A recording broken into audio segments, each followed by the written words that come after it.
We're up. All right, ladies and gentlemen, welcome to the and let's address the elephant in the room, which is that our third member is not here with us today. He'll be here next week. Dominic Noto. He's only That out is for this breaking week. news. Yeah, he's out for this week. He's out with an injury. No, I'll do it. If you call the injury graduation. I got to be honest. He's not coming back. He graduated.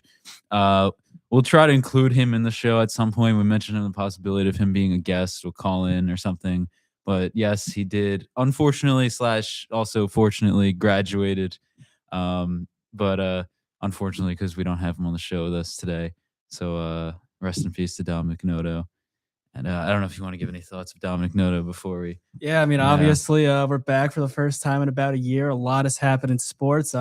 Smaller than ever, of course, but I think we can make do with what we have here. Right. So starting off, of course, the biggest story in sports recently has been the two championship games. Of course, the AFC Championship game being between the New England Patriots and Denver Broncos in what was an absolute snooze fest of a AFC Championship game. The Patriots are going to the Super Bowl with Mike Vrabel as the head coach and Drake May as the starting quarterback. Very different look at the New England Patriots, but here they are back in the Super Bowl. Now, I want to talk first about the point how you call it a snooze fest. Are you not a fan of low scoring, cold weather, snow games? I don't know many people who are, unless you're an absolute diehard football fan, which I know you are. But as a more fair weather fan who just wants some exciting action, I mean, we get enough of a snooze fest watching the Giants all season, kind of. I mean, as I've said, I've had many hot takes that I think the future is looking bright for us. But as a fair weather fan, when it comes to NFL playoffs, I want an exciting matchup. We got that in the NFC Championship game. AFC, not so much. Well, we could talk about the game after, but first, I kind of want to talk about a lot of the debate that was going on in regards to the weather. How, if you notice, a lot of the future stadiums that are going to be built are going to be towards the dome kind of set and more indoor. So you're not going to have a situation like this. I mean, as you said, as a fan of the league, I don't like that. I think that obviously, while sure the conditions were impacted, the quarterbacks couldn't throw the ball as well. To me, that's just what football is. Football is the one sport where it's not affected by the weather. I mean, all the other sports are played indoors. Baseball, if it rains, the game gets canceled. So I really did enjoy seeing that kind of blizzard come out of nowhere because, as you know, snowstorm all across the country. We got about 12 inches of snow here in New Rochelle. But just like seeing that, which is really cool because it's been a while since we've seen that in a regular season game. I mean, I remember back, I want to say mid-2010s regular season game between the Eagles and the Lions in Philadelphia. I mean, huge snowstorm, and it was just really fun to watch as a fan. But I mean, granted, when you take a look at this game, to me, the bigger story is how Sean Payton didn't end up going for it on a fourth down near the goal line. I mean, you figure if the Broncos kick the field goal there, tie game, we go to overtime, who knows what happens? For all we could know, considering how both teams really struggled to move the ball, the kicking games were off, we could have seen double or triple overtime. It was that type of Sunday. But when I think about the Patriots, it really goes to show me that once again, this is with the beauty of the NFL. It can really turn around in an instant, right? Because for so long after Tom Brady left to go to Tampa Bay, the big story was over how the Patriots, it was all Tom Brady. That dynasty was mostly created just by having the greatest player of all time and also a great coach in Bill Belichick, who we definitely have to talk about at some point in this show. But I mean, the Patriots for all those years, I mean, Belichick and Mac Jones. Mac Jones had a pretty solid first year. They went to the playoffs. They got blown out by Buffalo. And then the things kind of went off rails. And Belichick ends up getting we'll call it, he basically got fired. It was more of a mutual part in the ways. I mean, when you have a coach who wins 6 Super Bowls, you're not going to say the guy gets fired, but that's essentially what happened. Then they bring in Gerard Mayo, who was kind of a unheralded sort of candidate. He kind of was familiar with the Patriots system. But then after 1 year, they fire him because it wasn't working with Drake May and it wasn't working with that Patriots team. They won 4 games.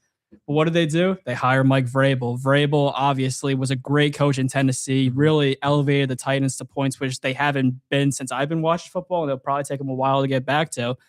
And he just falls right into the Patriots' laps. It was a no-brainer hire, really a perfect marriage. Right.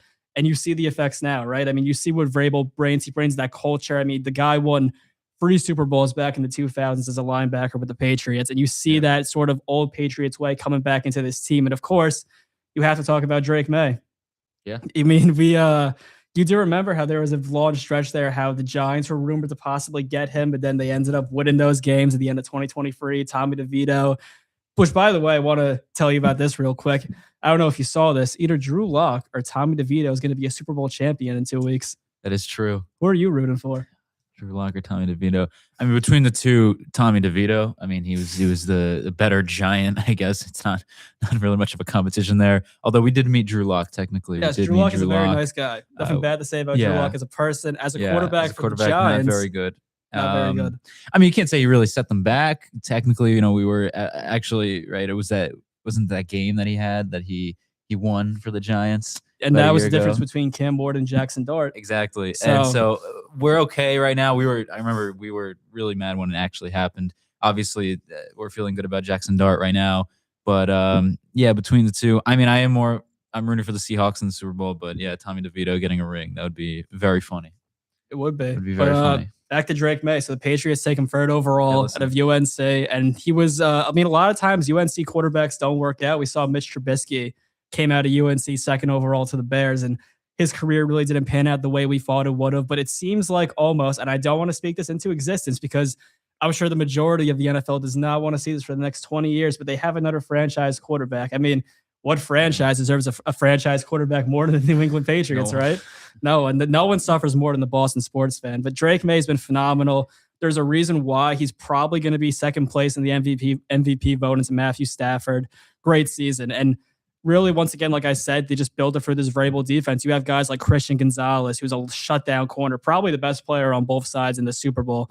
Then you have guys like Milton Williams up front. It's a formidable defense. It's a good offense. Josh McDaniels, who is another guy who just has always been around in New England. He didn't pan out a couple of times in head coaching roles, but I mean, as a Patriots OC, he's been dynamite. So the Patriots are back. A lot of people are going to say, is this one of the less talented or more undeserved Super Bowl teams in a while due to the schedule they played? I think that's a fair discussion, but at the end of the day, the Patriots did all they could do, which was beat what was in front of them. Exactly. And Drake May, growing up a Panthers fan, actually getting revenge on the Broncos for Super Bowl 50, which apparently he attended. I'm just reading now. But yeah, I mean, listen, Mike Vrabel coming in has that winning culture in New England. He knows what it's like to win in New England, of course, being there as a player with Tom Brady. And he comes back his first year as a head coach. Listen, again, it's not always pretty. It's not always exciting, but it got the job done. And you talk about Jarrett Stidham starting the game for Denver instead of Bo Nix. Of course, a lot of people talking about that. But again, this is just the reality of the situation. And, he was awful. I mean, he was awful for Denver. But, you got to have a better guy in that situation if you want to have a chance to win. And New England, very simply, was the better team in that game. And even though it's not pretty, it's not a very high scoring game, they did it. They got through it. They won it. And again, it's what they've done all season. And it's what I'll ask you and before we move on to the other side is, because it's a similar story. It's these four teams that are in the championship game are all teams that have won fairly recently in NFL history, and are bringing together new teams, new regimes, it feels like, and are already back. I mean, we see the Giants, how long it's taken for them to rebuild, and it's looking like good things are happening right now. But Denver, maybe relevant, what was it, like 10 years ago, just over 10 years ago, where they had Peyton Manning.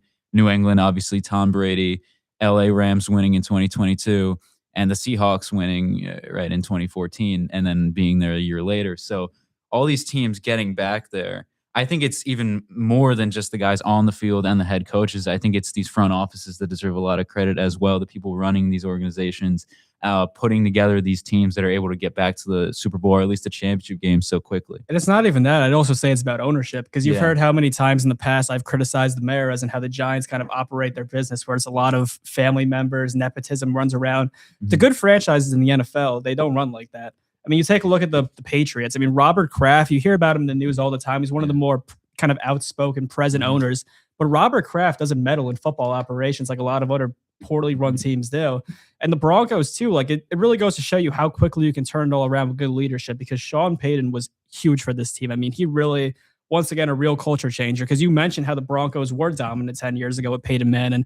I mean, a lot of people are quick to forget about this because of how good they were this year. But last season, when they went to the wild card round, that was their first playoff appearance since Super Bowl 50. So, I mean, once again, Sean Payton turns it around. You take a look at the Rams and the Seahawks. Sean McVay, obviously, who is, if he's not the best coach in football, he's definitely top three, along with the Kyle Shanahans of the world, the Andy Reids. And the Seattle Seahawks, I mean, they've always been a very well-run organization. I mean, how about the decision to move off Russell Wilson? I mean, Russell Wilson was the greatest quarterback in Seahawks history without a mile. Best quarterback they ever had in all their years of existence. They move off of him, and they're able to still win because they're that well-run of an organization. It's true. And they let go of Pete Carroll, who once again was the only coach to deliver them a Super Bowl championship. And they nailed the hire of Mike McDonald, who came from the John Harbaugh coaching tree. Really kind of big catalyst as to why that defense runs on really hums well. So you can really see the difference in the NFL. While yes, you can have a story like the Chicago Bears, who they haven't been very well run, but they turned it around. You need to at least get, if you don't have good ownership, you have to get the head coach right and you have to get the quarterback right. And at the end of the day, you take a look at the final four teams, head coach and quarterback are all check marks. Bo Nix and Sean Payton, check. Drake May and Mike Vrabel, check. Mike McDonald, Sam Darnold, check. I mean, Matthew Stafford and Sean McVay, check. It all works. And that's what it takes to win in the NFL these days. It's true. Moving on to the NFC Championship game. Of course, this was the more exciting one, higher scoring.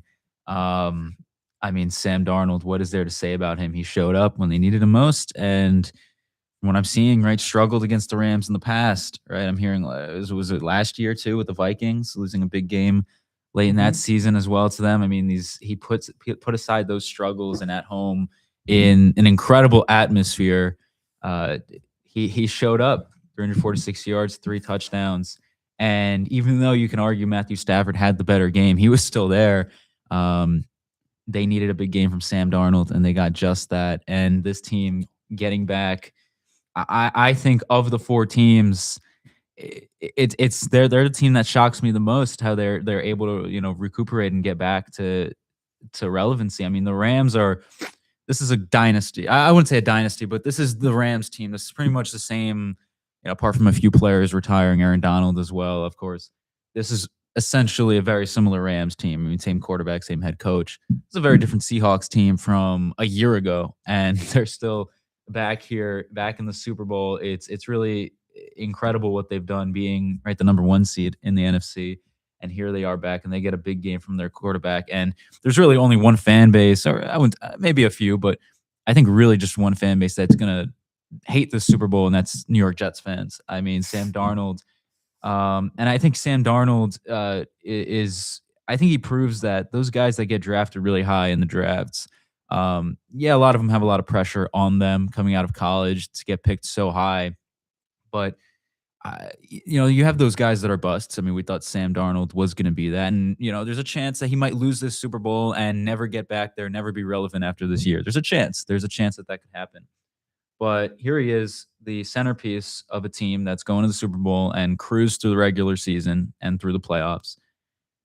And Jets fans had thought of him as a bust. And it just goes to show that a lot of it has to do with the system that you're put in, who you're working with. I mean, we do see this in baseball with a lot of minor leagues. You see it in the NBA as well. Sometimes these players aren't in the right system, and it takes them a while to get there. And it took Sam Darnold a long time. But you see the potential, you see the vision, and here it is working for the Seahawks in such a big situation, getting them back to the Super Bowl. And you kind of touched a lot on the point that I kind of wanted to address, how I feel a lot of the story of Sam Darnold is really a testament to how quarterback development is in today's NFL, because I mean, the game is completely different on how teams evaluate quarterbacks. Peyton Manning, one of the greatest quarterbacks who ever played the sport, his rookie season froze, I believe it was 27 interceptions. If that happened in today's day and age, he would have never seen a football field again. And look, Sam Darnold, in his first couple of years with the Jets, it didn't work out. I mean, clearly he was supposed to be their savior, which I also want to highlight a game, one of the early years of Sam Darnold's career, Monday Night Football game against the Patriots, where he struggled, and there was the infamous quote that he was seeing ghosts. I mean, could you ever imagine with how the New York media was eviscerating him, with how the Jets were always struggling? Could you ever have seen this guy panning out the way he did? Because then he goes to Carolina and he struggles there as well. He's a backup in San Francisco, and then he magically, he was not supposed to get that job in Minnesota. He only got that starting role because J.J. McCarthy went down with an injury. Right. And I don't even think, because usually when teams draft a rookie quarterback, they usually start the first, like Sam Darnold would typically start the first couple of weeks. McCarthy takes over. It's forgotten about a lot, but J.J. McCarthy was lights out in that preseason. So there's a very good chance J.J. McCarthy starts and Sam Darnold never touches the field in Minnesota. But he has an unfortunate season-ending injury. Sam Darnold takes over, and he was dominant last year. The Vikings didn't want to bring him back, which I'm sure is a move that may haunt them for a while if McCarthy doesn't pan out. But once again, Seahawks, well-run organization. They clearly identified he has a talent. He can fit in their system. And another guy who really was huge is Clint Kubiak. I think he's a great offensive mind. It seems like he's going to go to the Raiders for their head coaching role. I mean, if the Giants didn't end up with John Harbaugh, he was my guy. I see he's the closest thing to maybe a Ben Johnson that right now in the coordinator ranks that we have. So huge part of the development. But yeah, it really goes to show you that there's a lot of these stories, right? You have the Sam Darnolds. I mean, Seattle did it before with Geno Smith. Baker Mayfield's another one. A lot of guys who don't really get that second chance for a while, but then maybe in their late 20s, they start to blossom into the quarterbacks who they were supposed to be coming out of college. And it goes to show that while the NFL is an impatient business, there's some quarterbacks who just need time. Just the unfortunate reality is for a team like the Jets or for a team like the Browns, they're not going to give that quarterback time to really develop that way. Yeah, and getting back to the Seahawks, choosing Sam Darnold, I mean, it seems like over the past few years, they've been taking that approach of trying to get those guys. Or Geno Smith, I remember, was the quarterback a few years ago for them, and they move off of him to get to Sam Darnold. So instead of drafting a quarterback, choosing to go this route of finding guys who they think have a lot more potential and can unlock a new level. And I think that just proves even further how good of how well run of an organization they are. It's really something to admire. I guess if you want to now talk about the Super Bowl itself, Patriots Seahawks, a rematch of around 10 years ago. Tell us a little bit about your experience watching that one. Well, that game, Super Bowl 49, I mean, I was at the time, I was 10 years old, but I was obviously very invested in football, very invested in that game. And I remember going into that matchup, it was one of the more hyped up Super Bowls of all time because it gets lost in how great the Patriots were and how great Tom Brady was, especially in the later half of his career. But going into that Super Bowl matchup, Tom Brady hadn't won a ring in 10 years. Yeah. And I remember that, of course, while Brady was viewed in the upper echelon of one of the greater quarterbacks of all time, there were still people who were saying that he wasn't as great as Joe Montana, that he wasn't as great as Terry Bradshaw. Now, while I don't think that notion fully went away until he won his fifth one, that Super Bowl was so huge for his legacy because his previous two Super Bowls, obviously losing to the Giants, very famous instances, but he finally gets back there. And the Seattle Seahawks were one of that Legion of Boom team. If you had never got the chance to see them, I have to tell you, they were one of the most lethal, dominant defenses of all time. I mean, Hall of Famers up and down. You have Cam Chancellor, Bobby Wagner. I mean, I could go on and on saying the names Richard Sherman. I mean, just an incredible defense. And they were trying to go back to back for the first time since those Patriots teams in the 2000s. So it seemed like at the time, Seattle was on its way to become the new dynasty. And the Patriots were the previous dynasty in the NFL. So it was almost like a pride thing. Can the Patriots stop the Seahawks team from becoming the next NFL dynasty? And the Seahawks have a 10-point lead in the fourth quarter. And Tom Brady, like he did many times in his career, brings them all the way back. They take the lead. And I'll never forget watching that last Seattle drive. I mean, that catch by Jermaine Kearse, which put him into the goal line, is easily one of the most underappreciated and unforgotten plays in Super Bowl history. I would argue, I'm a Giants fan, and you know how much I revere those two Eli Manning Super Bowls, the catches that were made by David Tyree and Mario Manningham. That catch by Jermaine Kearse was right up there, debatably better, just the same, whatever. You can make that debate. And I remember everyone, when Jermaine Kearse makes that unbelievable catch, you think, oh, it's happening to the Patriots again. They're going to lose another Super Bowl like this. And then Malcolm Butler makes one of the most iconic plays in NFL history. It still is, in my opinion. And really one of the most influential plays in NFL history, because if the Patriots lose that game, I mean, the whole narrative changes. They haven't won a Super Bowl in 11 years. They've lost as many Super Bowls as they've won. Who knows what happens to the team after that? Who knows whether they come back? Maybe they never win those later Super Bowls. So I think it's one of the biggest, really altering things in Super Bowl history. And I also guarantee you, if the Seahawks win that game, I think Russell Wilson's still a Seahawk. Russell Wilson is still a Seahawk. I don't think even if he struggles, I mean, maybe this year, last year, they would have moved off him, but I don't think they move off him when they did. Yeah. I mean, if he's a two-time Super Bowl winning quarterback. But yeah, I mean, that was a phenomenal game. I mean, this game does not have as much juice to me going into it. I will say, though, it is kind of cool to see two teams who didn't make the playoffs the previous year go into the Super Bowl. It kind of gives a lot of teams hope for the future. But I mean, Super Bowl 49, one of the greatest games I've ever seen. You know, I was obviously a lot younger and I didn't really care too much about football then. So I really didn't watch it as closely or understand that much about it. I wish I had. I mean, I watched highlights of it. It was an incredible matchup. And yeah, I mean, especially looking back on it, we know, right? Because what ends up happening with New England, right? The Super Bowls that come after that, and then there's the one against the Falcons just a few years later, and I mean, if it's all the stories that the Patriots have had with Tom Brady afterward, and then Seattle hasn't been back there since then, but they haven't necessarily been a bad team. I mean, it's just it was a transition process, right? Eventually moving on from Russell Wilson and trying to find and here they are. So I mean, yeah, I'd say this is probably the most excited I am for a Super Bowl since the Rams Bengals a few years back. Just because, I think we kind of got tired of the Chiefs constantly being there, It and feels pretty yeah, ironic saying you're relieved to see the Patriots, though, right? yeah. I mean, we don't really care about them because we won twice against No, them, I but mean all other 30 fan bases in the league hate they, them. oh, they despise them. They Yeah, I've despise never them. like granted, I don't want to see them in the Super Bowl No, every year, but then again, I mean the greatest moment of my sports life came from beating them. that So is true, and it is a very different team too. This is not the same Patriots team, and again, I think we're mentioning this again, but these are two teams that are run so well that here they are, different head coaches, different quarterbacks, but the same people pretty much in charge or similar people in charge that are putting these rosters together, and that's why they're back here. So, yeah, this might not be a dynasty like Kansas City. This might not be, the Philadelphia Eagles team that for some reason everyone seems to love, which I think is, I mean, obviously we would find it worse, but that was really annoying. That they were kind of like what everyone thinks of the Patriots. I thought of the Eagles, just constantly seeing them be relevant, and Saquon Barkley's all over billboards everywhere well, that's and in from a place of our commercials. jealousy, Of obviously. course, of course, but that last year's Super Bowl, which I mean, it was a bad Oh game, yeah. but going into it No, is I mean already not I exciting at all. that was probably the least excited I ever was for a Yes, Super Bowl. And yeah. what do you know? The game was awful. So The I'll Eagles I'll killed them. I'll I'll take a Patriots Super Bowl here over that by far. What we had to see, even going into that game last year, wasn't really exciting. I mean, I found myself rooting for the Chiefs again. Um, but it is what it is, and here we are. I think we feel fairly confident in the Seahawks being the better team in this game, Mhm. especially with the Patriots just snuck by the Broncos last week.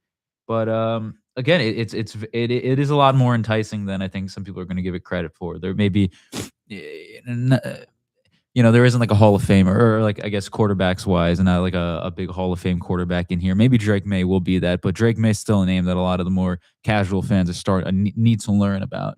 Sam Darnold. I mean, will he ever be that? Will he ever be a household name? I mean, this is his chance to do that. But I'm always someone who appreciates the niche in sports, and so here you have a rookie or a very young quarterback against a journeyman who's finding his way. In sports, I find stories like these to be really interesting. So I'll definitely be watching. I'll definitely be into it. I'm probably rooting for the Seahawks in this game, but this is one of the most excited I've actually ever been for a Super Bowl because I appreciate the niche. Yeah, I mean, that's kind of as much as I have to say about it. I Yeah. think it's better for us to kind of really get into the real matchups of this game next Yeah. week. Obviously, leading Yeah, up to the of Super course. Bowl, but I mean, yes, spoiler alert. I think the Seahawks have a pretty good chance of winning this one, but of course, the Patriots do have the better quarterback, and that's always a huge factor in these games. Now, let's move on to something that still football related. I know you want to talk about. I want to talk about it too. The New York Giants have a new head coach, John Harbaugh, previously the head coach of the Baltimore Ravens. Yeah, and the last time that we did an episode of the Woodlawn Station, I mean, really a long time ago in Oh, Giants yeah. history, right? I mean, that was So after much happened. the NFL draft, and I was saying on the show, if you do remember, that how I wasn't confident in Jackson Dart, I wasn't confident in the direction the franchise was heading. Now, the Giants were terrible last year, but Jackson Dart was a real revelation. I will admit, like I'll say it right here, I was wrong about the guy. He has Yeah. been really as good as he could have been in that situation in his rookie year. I mean, just seeing the skills he has, making off-platform throws, really as a playmaker, his rushing ability as well, which is something which I knew a little bit about coming out of the draft. But I mean, the guy ran for 500 yards. I believe it was about 8 or 9 rushing touchdowns in his rookie year. Real dual threat option. But of course, the Giants were still bad. They fired Brian Dable. They kept Joe Shane, which was a move which just a couple weeks ago I was infuriated over. I was saying, why would you keep a general manager who won you 7 games in the past 2 years and won 7 games in year 3 and year 4? That never happens. It seemed like Giants were once again doing what they always do, which is hiring their yes men, staying with their status quo, not making any real meaningful change. all offseason after they fired Brian Dable to talk was how the Giants were looking for a quote CEO type of head coach. And if you do know, if you follow football in these coaching cycles very often, that usually never becomes available. You never have a guy who has won a Super Bowl, who has made the playoffs multiple years. Usually, most of the coaching cycle is a crapshoot where you're looking for what young coordinator can potentially get us over the edge and become the next great coach. Magically, though, the Baltimore Ravens, they have a tough season. They missed the playoffs on a last-second missed field goal by Tyler Loop against the Steelers, which, by the way, very good game. Anyway, besides the point, the Ravens lose that game. They finish 8-9. And then the Ravens fired John Harbaugh after 18 years, and he is exactly what the Giants' description was they were looking for. And it took a while, right? They interviewed a lot of candidates. There's a long, drawn-out contract negotiation process, but finally it happened. John Harbaugh will be the 21st head coach of the New York Football Giants. And I'm excited because, listen, it's been a while since we've had this. It's been since Tom Coughlin, where a coach has came in here with experience, has had play. I mean, Tom Coughlin did not win a Super Bowl, but Tom Coughlin led those Jacksonville Jaguar teams to multiple AFC championship games, which should not be forgotten. And he came in there in 2004 for rookie Eli Manning, and almost immediately they were winning. I mean, they made the playoffs, I believe, a year or two before they went to that first Super Bowl. Then they won 2 Super Bowls. John Harbaugh made the playoffs 12 out of the 18 years he was in Baltimore. Can you imagine a constant stretch for the Giants like that? Could you imagine making 12 playoff appearances in 18 years? And granted, John Harbaugh gets a lot of flack because he only won 1 Super Bowl, but for a franchise like the Giants, this is exactly what they needed. And I knew there was a lot of talk about would he maybe be drawn to the Buffalo job. I don't think that's the fit for him. I think what the Giants needed is they needed a true culture builder, and that's what he brings to the table. I mean, for so long, it was just about hiring the young coordinators, about getting Ben McAdoo. It was doing a retread with Pat Shurmur.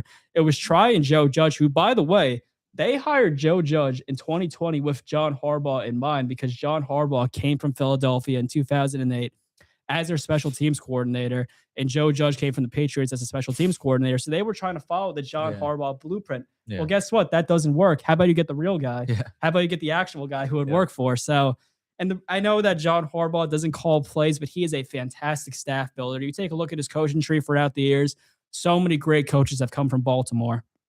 And they've already hired Denard Wilson as their defensive coordinator. He's came from Tennessee. Really good kind of in the secondary, kind of a lot of his schematics and his strengths are kind of getting the best out of his cornerbacks, his safeties, which, as you know, the Giants secondary was terrible last year, really did struggle. So that's going to be huge. Now, the real wrench in this plan was that Todd Monken, who seemed to be the front runner for the Giants OC job. He was the OC for the Ravens the past 2 years, really elevated Lamar Jackson. He ended up accepting the Cleveland head coaching job, which did suck to see because, I mean, let's be real here, is that Cleveland Browns head coaching job, you're only going to last a year or two there. Yeah. And I do think Todd Monken's a good offensive mind, but that's an impossible situation. Jimmy Haslam is one of the worst owners in football. Shedeur Sanders, that entire situation is going to be a mess where they're going to have a lot of media circus from Deion Sanders' camp and the whole NFL world. So I don't think that's a good landing spot for Todd Monken. But regardless, a head coaching job is a head coaching job. So the Giants have to move on. The big talk is going to be over who's going to be the guy who calls plays for Jackson Dart, because at the end of the day, he's the biggest factor. The Giants won 4 games last year and are going into the next year with a second-year quarterback. Who also did that? The New England Patriots. True. But what happened? The Patriots got Josh McDaniels to call the plays for them, who had a lot of success working with Tom Brady. They got the right head coach in Mike Vrabel. The Giants, I'm not saying they're going to go to the Super Bowl next year because obviously they won't. But the Giants can really turn things around next year if they get the coaching right and they nail the draft. Do I trust Joe Shane to get the draft right? I'm not sure if I do because recent history shows that he hasn't been the best drafter. But I mean, I have to imagine John Harbaugh is going to have a huge say over personnel. And that really was the big sticking point. John Harbaugh is going to report to ownership. And that's huge because that has never happened. They've never done business that way. But if you look at it, they really had to. Yeah. And think about everything that had to happen, everything that had to go right for this hire to happen. I mean, I'm reminded real quick with the Yankees, right? And this is part of the reason Juan Soto leaving hurt so much is because think of all the things that had to happen, had to go right for that trade to happen, for him to come to the Yankees, the Padres needing to release some salary. That's kind of how I view this, right? We didn't even view this as an opportunity for the Giants, as a possibility until like a few days after he'd gotten fired, or as soon as he had gotten fired. And up until that point, we really didn't think of him as an option. So here he is. He kind of falls into the Giants' lap here, kind of exactly what they're looking for. A known name who's brought his team to a Super Bowl in the past, and a perennial playoff team as well that knows how to run an offense. And it's just a great hire for the Giants, and it's really exciting. They have work to be done. Of course, there is work to be done. I'm assuming, as you mentioned, John Harbaugh will definitely be involved in drafting processes as well. So that's good. You mentioned that he's going to be reporting to John Mara as well. That's he's going to be heavily involved. This is John Harbaugh's team, and there are very few people in this game that you want running your team essentially in control of decisions than John Harbaugh. So that's definitely a good thing. When with Brian Dable, obviously, who got fired mid-season. I don't even think we mentioned. Yeah, we didn't mention that because we didn't have the show last semester, but that happened. And they bring him in with the intention of Daniel Jones at that point was still the quarterback and trying to have the Allen effect. That's all we ever heard about with Daniel Jones is the Allen effect, and bringing in all. That's how Joe Shane got here as well, also coming from Buffalo. So instead, they shift over to Baltimore now and seeing how this is going to work for them. But yeah, I mean, at this point, Joe Shane is just a puppet. It feels like he's just there. He's just a face, and he's going to be technically the guy drafting. But John Harbaugh and John Mara are going to be in close contact with those decisions. But if this doesn't end up working out, and this is the problem with the Giants, is they don't usually do this. If this doesn't work out, we at least feel confident knowing that we put our best foot forward and got the best guy possible. Absolutely. And that's another reason why I love the hire, because once again, like the Giants they have been very stuck in their ways. As you know, they've consistently went with the same sort of model, like keep guys in the building for 50 years, like Ronnie Barnes. He was someone who John Harbaugh actually just moved out of his role. I mean, guys have stuck around here for 30, 40, 50 years, and they've basically just here just to earn a paycheck. Yeah. But if John Harbaugh doesn't work out, what I love about the hire is the Giants no longer have any excuses, because if you can win with a guy who only won less than 8 games once in 18 years, think about that. He had less than 8 wins only once in 18 years. Unbelievable. That is like, I would sign up for 8 and 9 in a heartbeat of how unwatchable this football team has been. So if he can't work out here, who's ever going to work out for the Giants? Which is why it's, like you said, it's putting your best foot forward. There's no real excuses. It just really comes down to now. The big story is going to be who's he going to hire as his offensive coordinator. And I'm excited for Giants football next year. I think that getting Scadaboo back, getting Neighbors back, I mean, that's a reason why the Giants are viewed as one of the top. Ironically, the Giants were one of the most attractive head coach openings because of the young offense, because of Jackson Dart. I think if everything gets put into place, you get the draft right, see what they do in free agency. There's a lot of talk. Maybe we can get Tyler Linderbaum over from Baltimore to be the center. That'd be huge. And hopefully we get the OC hire right. And I think the Giants could be back. It's a long way out, but man, do we need it? I mean, my hot take, and I've said this to you, is the Giants are going to be in the playoffs next year. That should be the standard, though. That should be the goal, because for so long, the Giants are always like, oh, we'll take it year by year. We'll see what happens. But once again, they're probably going to extend Joe Shane, right? And Joe Shane, basically, by them firing Dable and re-signing Joe Shane, what they told you was that we feel that the reason why we couldn't make the playoffs was because of our coaching. It wasn't because of Joe Shane's roster. It wasn't because of the misses he had in the draft. It was because we have our quarterback. We have, as they said, a quote, a good young nucleus. We have those pieces, but we can't win because Brian Dable is our head coach and Shane Bowen's our defensive coordinator. That's what they told you last year. So by hiring who I think is going to be a Hall of Fame head coach in John Harbaugh, you should say, and he said it too. He said the expectation is we're going to win football games and we're going to be a playoff team. That's what the Giants need. They need someone to go in there in that building and say, we are the New York Football Giants. We have won 4 world championships. We are not a joke like many people make us out to be. We're not the Jets. We are one of the flagship organizations in the NFL, and we expect to make the playoffs next year. We need that message. Yeah, it's definitely a good thing. And we'll stick in New York. We'll stick to New York, but shift over to baseball for a little bit if you don't mind. Oh, of course. The Yankees, which we haven't talked about in a while. A lot has happened since the last time. A lot has happened. A lot has happened. Actually, I think since the last time we were on a show, the Blue Jays, we didn't even have them in a conversation. Like we didn't even. I think me, you, and Dom all said they were going to finish last in the AL East. And I mean, real quick on I don't want to talk about it that much, but real quick, because it is fascinating thinking about it that way. I mean, so much has happened since then. Of course, they were in the World Series Game 7. You guys all know that. But just thinking about the difference between a year ago and now, what we think about them, it really puts into perspective how incredible what they did last season was. That I mean, we all know Vladimir Guerrero. We all know Bo Bichette, who's a New York Met now, just signed with them. Kevin Gausman, we know these players, right?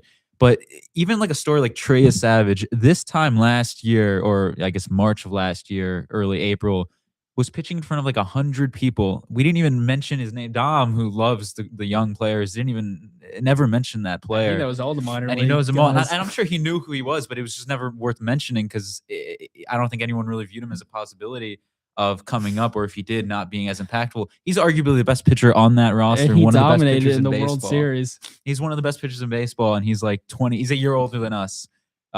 He's unbelievable. He's an incredible arm. He dominated the Yankees in the division series. The Yankees got crushed by the Blue Jays in that series, and it's not even something we can complain about. They were just very much the better team last year. Now, the Yankees still win the same amount of games as they did in 2024, tied for the number 1 seed with the Blue Jays. The only thing was they really struggled against Toronto last year in the regular season, so Toronto had the tiebreaker, especially in July. There were back-to-back series that the Yankees played, or back-to-back weeks the Yankees played series in Toronto, and one of them they got swept in 4 games. The other, I think they lost 3 of 4. So, or is it?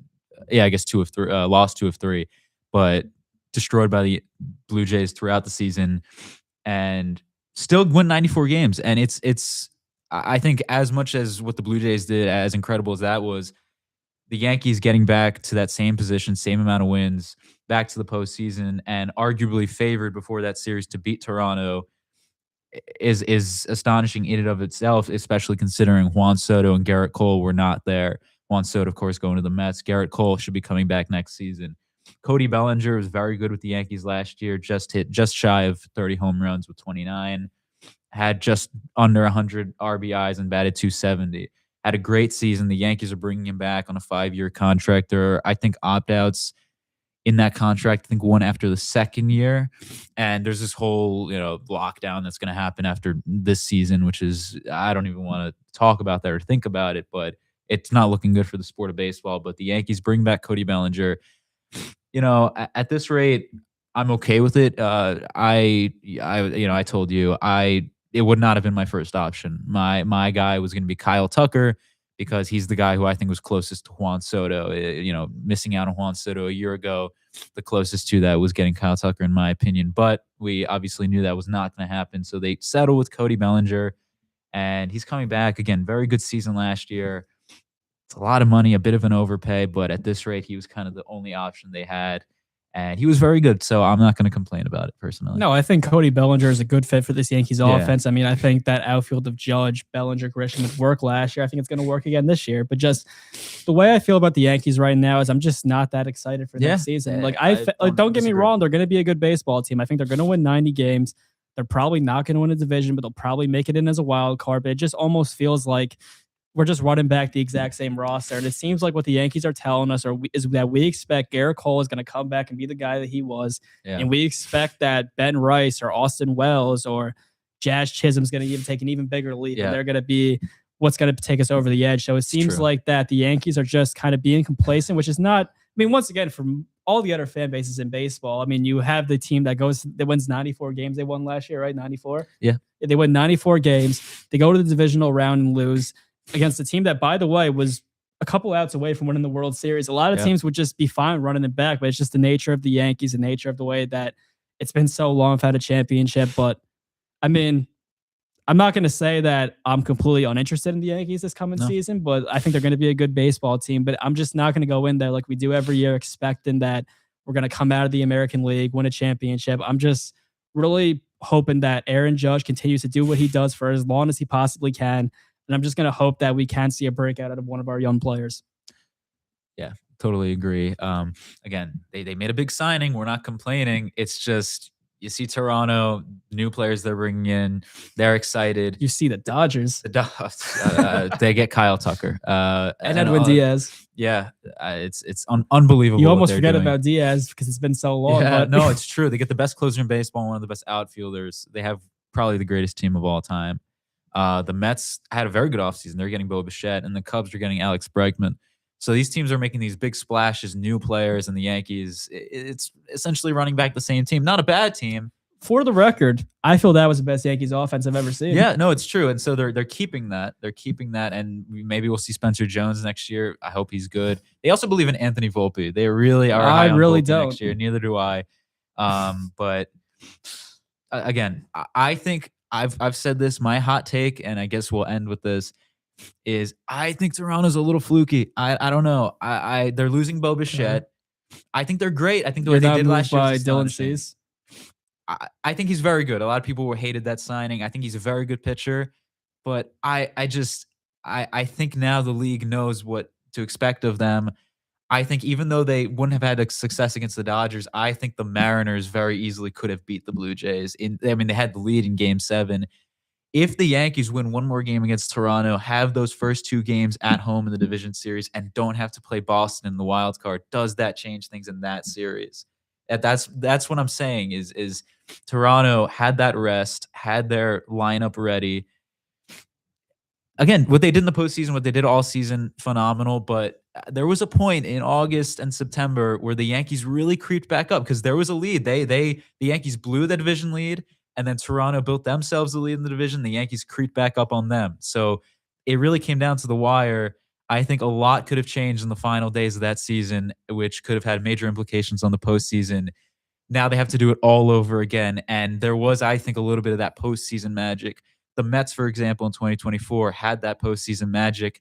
Here we go in 2025 with Juan Soto not able to replicate that. I'm not saying the Blue Jays are going to do that, but I don't know if I'm immediately locking them in as favorites to win the AL East. That's a brand new season. I like the Yankees' chances. They know what to expect of Toronto next season. I wouldn't be shocked if the Yankees kind of close the gap on them. Yeah, it could happen, but then again, you also have Boston. Obviously, they're going to be a problem, and the Baltimore Orioles getting Pete Alonso. Their pitching is always a disaster. It seems like they can never get that right. But listen, the Orioles are going to have a good lineup. I mean, there's really no slouches in the AL East. I mean, even the Rays, sure, they haven't made any moves, but they always find a way. They always do find a way. So the AL East is going to be tough, but like I said, I still think the Yankees are a wild card team. I'm not going to say they're going to win the division because I don't think they will, but I mean, it's still going to be. I mean, listen, at the end of the day, we're still going to go in July and August and watch them play baseball. We're not going to completely tune them out. It's what they want, right? They want to be. Our money. They'll take our money. They'll get their chicken buckets from us. At the end of the day, they're going to still win games. They're still going to be respectable, and that's good enough for them, right? They really have us. They got us. They got us where they were. What they'll always do is they'll have their dominant April and May, and they'll be like, "Oh, we're in first place," and then once June hits, they fall off a cliff, and they'll get it a little bit back in September, and then they lose in the wild card. So maybe we'll see a trade or two at the deadline. But yeah, I mean, listen, there's a lot of time. Oh, Ryan Weathers. What do you think about Ryan Weathers? I think it's a good trade. Listen, again, he's got potential. His dad played for the Yankees, won the World Series in 1996. It was on that team as a reliever. Good arm, lefty. I mean, he had a really good high school number. So he was had an ERA below 1, below I think .20 actually, in it went 8-0, like a .19 ERA. High school, obviously, but hard throwing left-hander, was highly touted by the Padres, was a big part of I forget what trade it was, but it was traded to the Marlins, and he was like one of the big pieces in that, and that would some trade with the Marlins, and since then, kind of been a middle of the road, 3 or 4 starter for Miami, which isn't saying much. They're not great, but how the Yankees are with pitching. We know how Brian Cashman is with pitching. If there's something if they can figure out something with this guy, figure out why he was highly touted, and Matt Blake can work with him, this has a lot of potential. And the more important thing is those guys that they sent over to Miami, we're going to have no impact on the Yankees next season. We probably are never going to hear those names again. If we do, they just had no role in this rotation. It's a very good rotation. The way Brian Cashman works with the bullpens. Weathers also could be a bullpen arm if he really doesn't work out in the rotation. It's just a low risk, high reward trade, I think. Yeah. Yeah. So I guess that'll be it. Yeah, not much to really Yeah, go over. I not mean, we'll much. talk a little bit more into the Super Bowl next Yeah. week. You didn't get a lot of time to talk about the Pro Football Hall of Fame, but that's Yeah, something we'll do that next is week something we because we'll gotta save do, that yeah. save that for another time. I have a lot to say. Yeah, for sure. But anyways, it was good getting back here with UConn. We missed Dom. Dom would have been right here. I thought about getting like printing out a picture of Dom. We and could do that putting it next there. episode, We maybe. could do that as a memento. But he did grant us the rights to this name, so we are still the Woodlawn Station. We were really thinking about changing the name without Dom, but he granted us that the ability to keep the name. So, anyways, What a generous guy. what a great guy. He's one of the best guys I know. So, new time, Thursdays, 4 to 5. We'll be back next week. So long, everyone.